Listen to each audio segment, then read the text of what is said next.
Chapter 6. A Splash in Society. Mama, have you heard? They've opened the most marvellous new swimming bath in Lesser Mudbury. Marianne burst into the drawing room, her face flushed with excitement, causing Mrs. Brocket to spill her morning tea onto her lap. Good heavens, child! Mrs. Brocket dabbed furiously at her dress with a napkin, her lips pursed into a thin line of displeasure. Must you barrel in here like some untamed farm animal? And what nonsense are you spouting about swimming baths? Isabella, who had been languidly examining her reflection in a silver teaspoon, rolled her eyes. Oh, she's been prattling on about it all morning. Apparently they've converted that old warehouse by the river into some sort of public bathing establishment. Public? Mrs. Brocket's voice reached a pitch typically reserved for discovering Mabel had failed to dust the porcelain figurines. Do you mean to tell me that any common person from the street might simply wade in? That's the wonderful part. Marianne clasped her hands together. Anyone can go.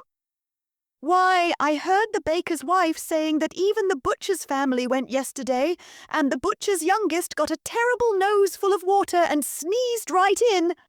Enough! Mrs. Brocket slammed her teacup onto its saucer with such force that the remaining liquid sloshed over the rim. I will not have my daughters associating with tradespeople in a state of undress. Catherine, who had been scribbling in her journal by the window, looked up with dreamy eyes. But think of the romantic possibilities, Mamma. What if a mysterious gentleman were to rescue one of us from drowning? Catherine Brocket, I forbid you to fantasize about drowning in the presence of strange men. Mrs. Brocket's face had taken on a particular shade that usually preceded one of her more memorable tirades. Besides, no gentleman of quality would be caught dead in such an establishment. Actually, Mr. Brocket spoke from behind his newspaper, his voice carrying the weary tone of one who knew exactly what chaos his next words would unleash. I believe Lady Uppington was seen there just yesterday. The room fell silent. Mrs. Brocket's teacup hung suspended halfway to her mouth. Lady Uppington? She whispered. Oh, yes, Mr. Brocket continued, turning a page with deliberate slowness. Apparently she's quite taken with the therapeutic properties of water. Something about it being all the rage in Bath. Mrs. Brocket's expression underwent a remarkable transformation, like a butterfly emerging from its chrysalis, if the butterfly were plotting something particularly devious. Mabel! She shrieked suddenly, causing everyone but Mr. Brocket to jump. Mabel! The maid appeared in the doorway, looking as if she'd been interrupted while attempting to escape through a window. Yeah, Ma'am. How long would it take you to fashion appropriate swimming attire for the family? Mabel's face contorted through several expressions, finally settling on suspicious confusion. Begging your pardon, but did you say swimming clothes? Do not make me repeat myself, girl. I assume you can sew? Well, I can fix a rip now and then, but... Excellent. You shall begin at once. We have old curtains in the attic that should suffice. Nothing too fashionable. We wouldn't want to appear as if we're trying too hard. Mrs. Brocket was now pacing the room, her mind clearly racing with possibilities. And we shall need to practice our swimming bath etiquette. Isabella, stop slouching. A proper lady maintains perfect posture even in water. But, Mamma, Isabella protested. Surely you're not suggesting we actually go to this public bath? If Lady Uppington can lower herself to associate with the masses, then we must show ourselves equal to the task. Besides, Mrs. Brocket's eyes gleamed with calculation. Think of the opportunities for social advancement. We shall be perfectly positioned to observe who associates with whom, who displays improper swimming technique, who wears last season's bathing costume. I believe the point of a swimming bath is to swim, my dear. Mr. Brocket murmured from behind his paper. Mrs. Brocket waved away his comment like an irritating fly. Henry, do try to keep up. This has nothing to do with swimming and everything to do with our social position. Mabel, why are you still standing there? Those curtains won't sew themselves. Right away, ma'am, Mabel muttered, shuffling toward the door. Just so's you know, I once tried sewing a pillowcase and it came out looking like a badly wounded sock. And girls, Mrs. Brocket continued, ignoring Mabel's retreat, we must begin preparations immediately. Catherine, stop writing in that ridiculous journal and pay attention.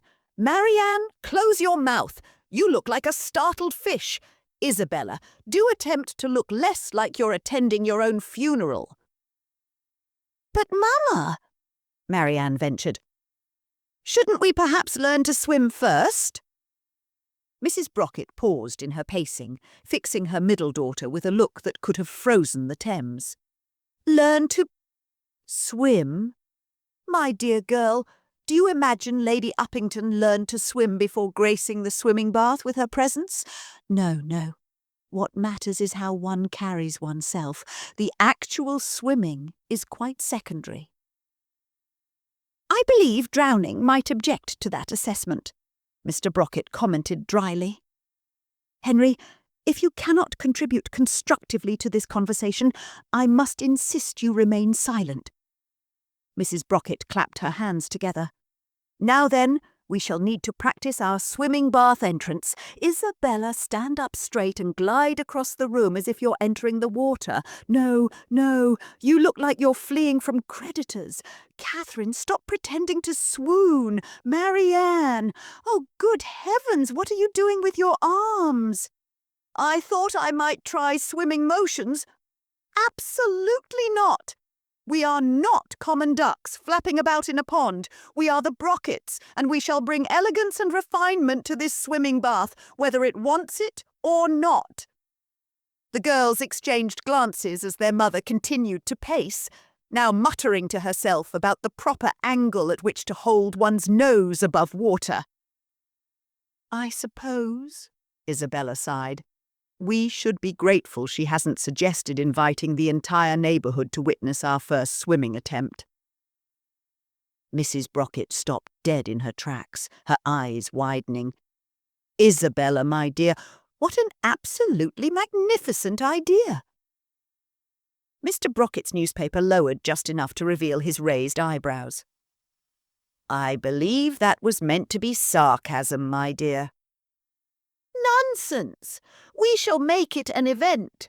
The Brockets' grand swimming bath soiree. Lady Uppington will be impressed by our initiative, and everyone else will be forced to acknowledge our social leadership.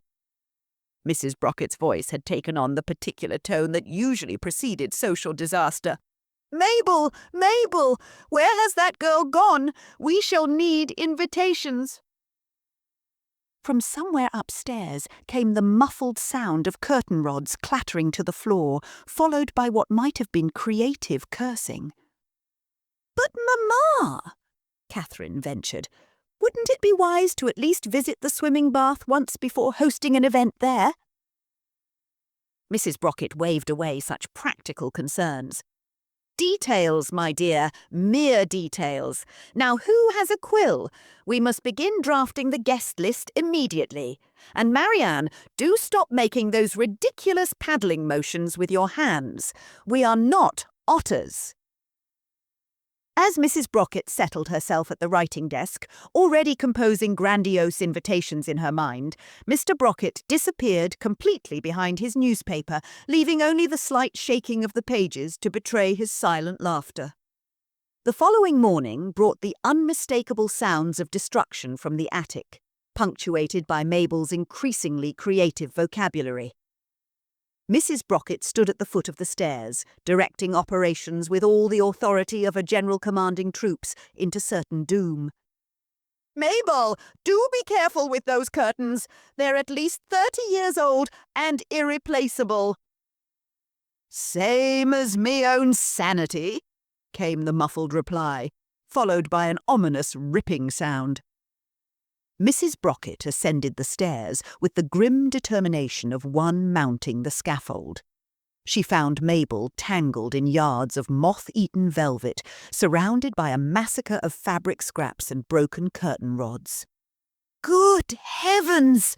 Mrs. Brocket clutched her throat. "What have you done to my grandmother's drawing-room curtains?" "Begging your pardon, ma'am, but you did say to make swimming clothes." Mabel gestured to what appeared to be a shapeless sack with arbitrary holes. "This one's near done, but I can't recall if the head goes through the top or the side." Mrs. Brocket's face performed a complex series of twitches. "And what, pray tell, is that peculiar bulge on the left?" "That's 'cause I ran out of proper thread and had to use kitchen string." Mabel held up the garment, which now resembled a badly stuffed scarecrow. "Could also be where I sewed the sleeve to the... well, not rightly sure what bit that is now." From downstairs came the sound of Isabella's voice, pitched to maximum dramatic effect. "Mama! Catherine is practicing her drowning again in the wash basin." "Tell her to stop immediately!" Mrs. Brocket shouted back. "We cannot have her perfecting her technique before the soirée. What would people think?" "They'd think she was drowning," Mabel muttered, wrestling with a particularly stubborn needle. Mrs. Brocket rounded on her. "I heard that. Less commentary, more sewing. And do try to ensure they're at least somewhat waterproof. We can't have the family floating about in transparent curtains like some sort of aquatic phantoms." "Might be an improvement," Mabel mumbled into a mouthful of pins.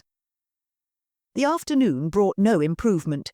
Mrs. Brocket had assembled her daughters in the drawing-room for what she termed advanced swimming bath deportment. Isabella slouched in her chair with the listless resignation of a cat forced to attend obedience school. Catherine posed by the window, one hand pressed to her forehead in what she clearly believed to be a becoming attitude of distress. Marianne bounced on her toes, occasionally making paddling motions when she thought no one was looking. "Now then," Mrs. Brocket paced before them, wielding her fan like a conductor's baton. "We must perfect our swimming bath entrance. The key is to suggest familiarity with water without appearing too enthusiastic." She shot a warning glance at Marianne. "Isabella, demonstrate a graceful descent into imaginary water." Isabella rose with all the enthusiasm of a condemned prisoner and glided across the room, nose elevated to a precisely calculated angle of disdain. "Better," Mrs. Brocket nodded, "though do try to look less like you're approaching a pit of vipers. Catherine, stop swooning this instant. Ladies do not faint into swimming baths." "But, Mamma," Catherine protested, "what if I should spot a handsome stranger across the water? Surely a delicate swoon would draw his attention most effectively." "The only thing you'll draw is a mouthful of water," Isabella remarked.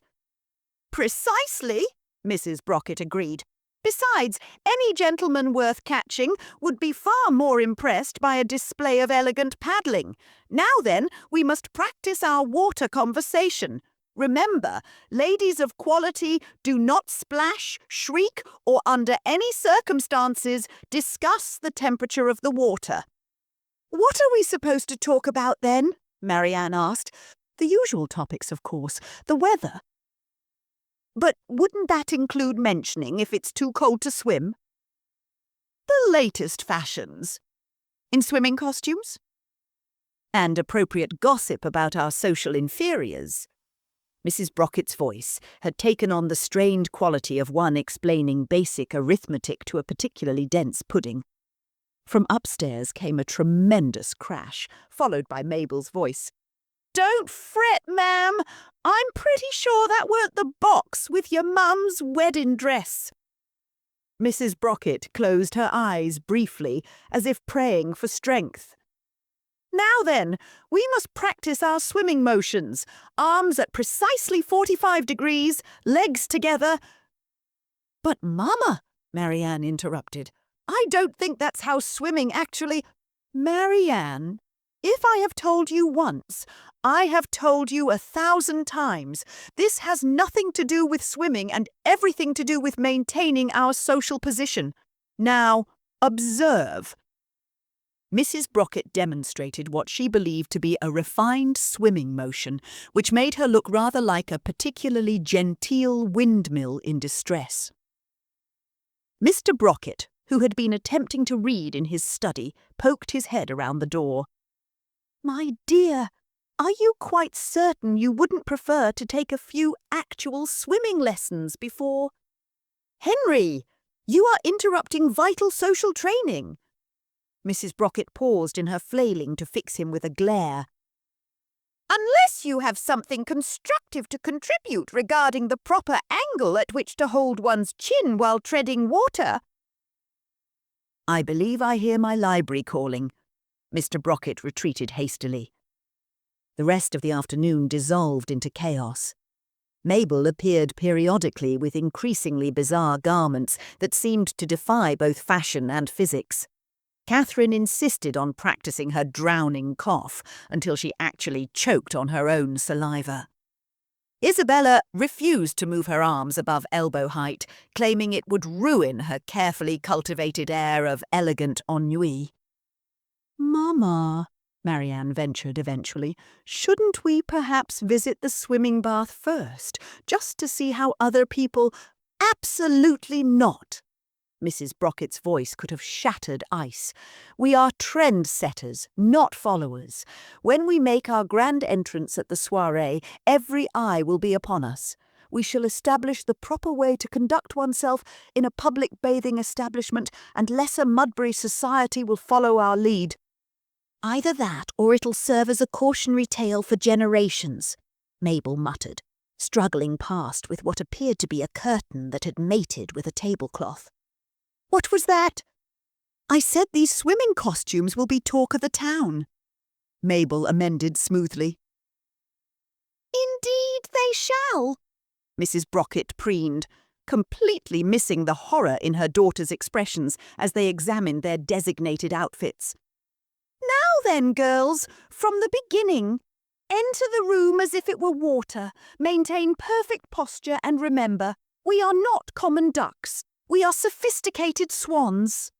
As the sun set over Lesser Mudbury, the Brockett household continued its preparations for aquatic social dominance.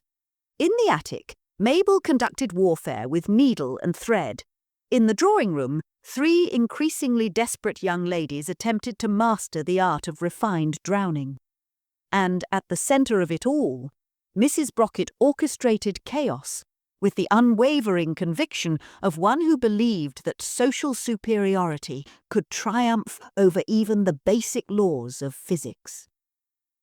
Mr. Brockett, safely ensconced in his study, raised his glass to the setting sun and murmured, "I don't suppose anyone's considered the possibility that Lady Uppington might not actually attend this aquatic catastrophe." But his words were lost in the general cacophony of Mabel's cursing, Catherine's practised coughing, and Mrs. Brockett's increasingly shrill instructions about the proper way to tread water while maintaining conversation about the latest bonnet fashions. The day of the Brocketts' grand swimming bath soirée dawned with all the promise of an impending disaster. The family arrived at the converted warehouse an hour early, Mabel staggering under the weight of what appeared to be every towel in Lesser Mudbury. "Now then," Mrs. Brockett announced, surveying the empty swimming bath with the critical eye of a general assessing a battlefield. "We must claim the strategic positions before the rabble arrives.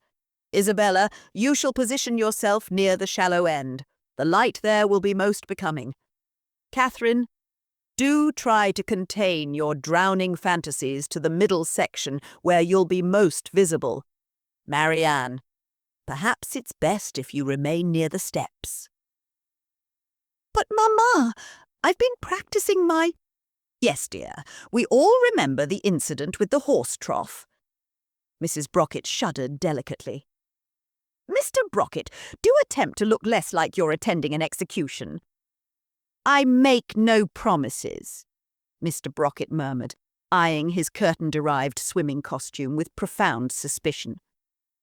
The garment, which Mabel had cobbled together with more enthusiasm than skill, made him look rather like an elderly pelican caught in a fishing net. The first guests began to arrive, and Mrs. Brockett's face performed an impressive series of expressions as she attempted to simultaneously welcome them and judge their swimming attire. Lady Pembroke, how innovative of you to wear actual bathing costume, though perhaps a touch common. We opted for something more refined. She gestured to her own outfit, which resembled nothing so much as a drawing-room curtain that had suffered a nervous breakdown. Did we? Mabel muttered, arranging towels. I thought we opted for whatever could be salvaged from the Great Curtain Massacre of 1815. Mabel! Less commentary, more towel arrangement, and do stop placing them in that common diamond pattern. Circles are far more sophisticated. Might as well rearrange flowers on a sinking ship, Mabel grumbled under her breath. The swimming bath area slowly filled with lesser Mudbury's finest, all of them eyeing each other's attire with the barely concealed horror of people who had suddenly realized they were all making spectacular fools of themselves but were too committed to back out. "Mamma!" Isabella hissed, clutching the bath's edge with white-knuckled fingers. "Everyone else seems to be actually swimming." Indeed, several of the guests had taken to the water with surprising competence, while the Brockets remained clustered at the shallow end, attempting to maintain what Mrs. Brockett insisted was elegant aquatic deportment. "Nonsense!" Mrs. Brockett replied, through clenched teeth, her smile fixed as rigidly as her posture. "They simply don't know any better. Observe how Lady Pembroke's daughter actually moved her arms above her head. Quite shocking. Now then, Catherine, demonstrate your refined water walk." Catherine, who had been waiting for just such a moment, began what she clearly believed to be a graceful wade through the shallow water. The effect was somewhat undermined by her costume, which had begun to billow alarmingly, making her look like a partially deflated hot air balloon. "Oh!" she exclaimed, spotting a young gentleman nearby. "I feel rather faint."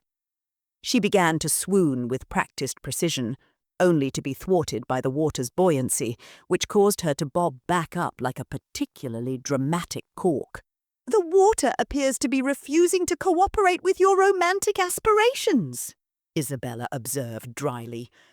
Meanwhile, Marianne had drifted dangerously close to the deeper end, carried by her enthusiastic, if entirely ineffective, paddling motions.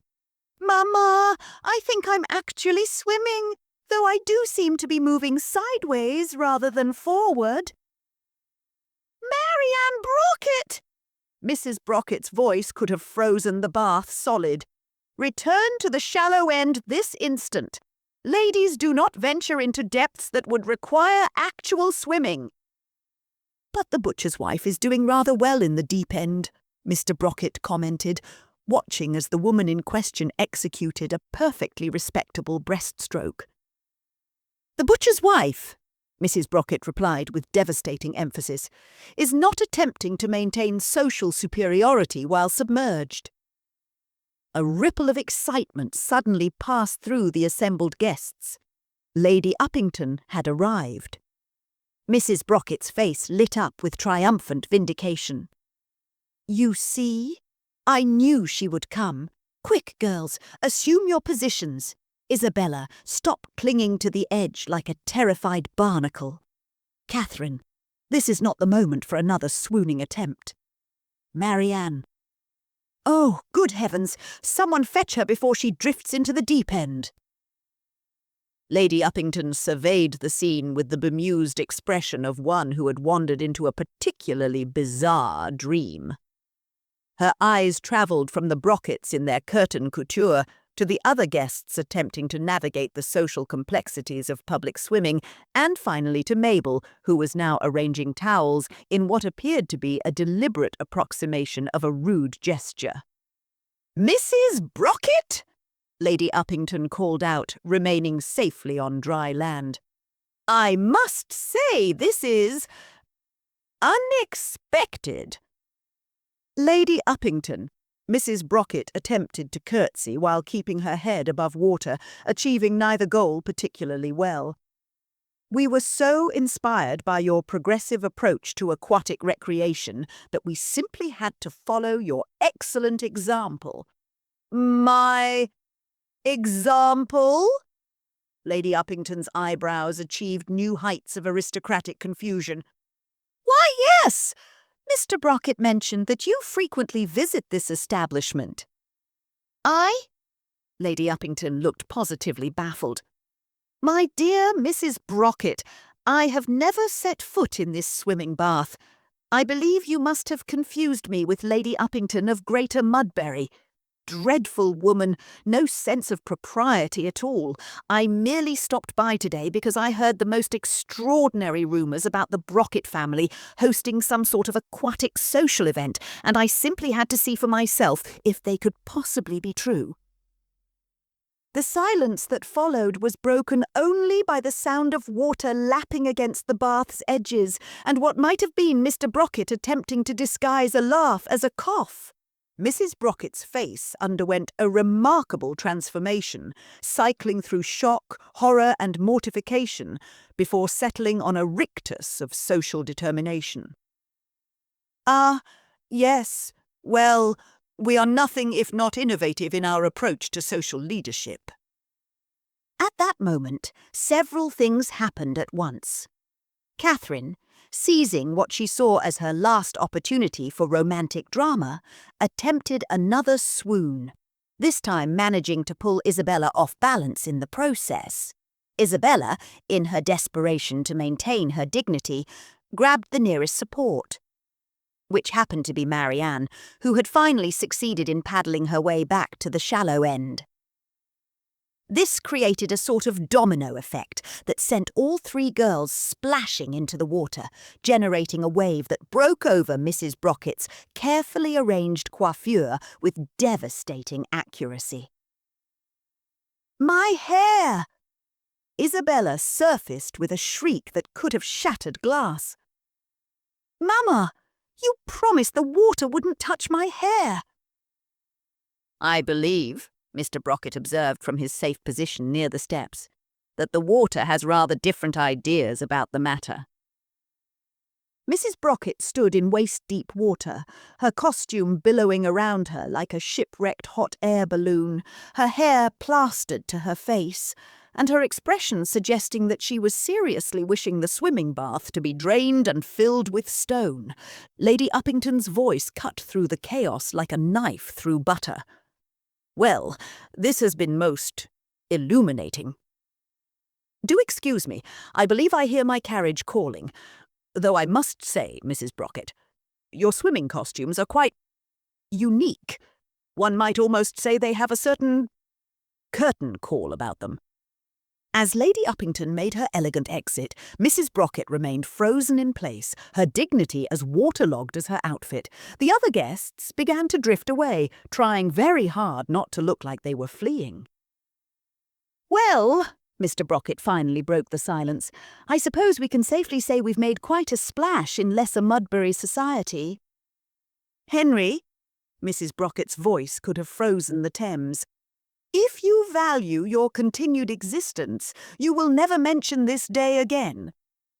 "Of course, my dear. Though I must say, Mabel has shown quite a talent for innovative fashion design. Perhaps we should consider a new career for her in—" "Mabel," Mrs. Brocket interrupted with deadly calm, "you may burn these costumes as soon as we return home, and then you may burn the ashes. And then it seems, whatever may remain of my social reputation." "Right-o, ma'am," Mabel said cheerfully. "Though I ought to tell you, some of these stitches'll outlast doomsday. I might have used metal wire for the hems." As the Brocket family made their waterlogged way home, their curtain costumes dripping a trail behind them, Mrs. Brocket maintained a silence so profound it could have been bottled and sold as a cure for excessive conversation. Mr. Brocket wisely kept his newspaper firmly between himself and his wife's glacial expression. The next morning, Mrs. Brocket announced that swimming was a vulgar activity entirely beneath the dignity of the Brocket name, and that anyone mentioning the words swimming bath, water, or curtain would be immediately disinherited. The family tacitly agreed to pretend the entire episode had been a particularly bizarre shared hallucination, though Mabel could occasionally be heard humming "Rule Britannia" while hanging out the washing, much to Mrs. Brocket's carefully ignored distress. And if, in the weeks that followed, the people of Lesser Mudbury sometimes smiled behind their hands at the sight of Mrs. Brocket's drawing-room windows conspicuously bare of their former curtains, well, that was surely mere coincidence.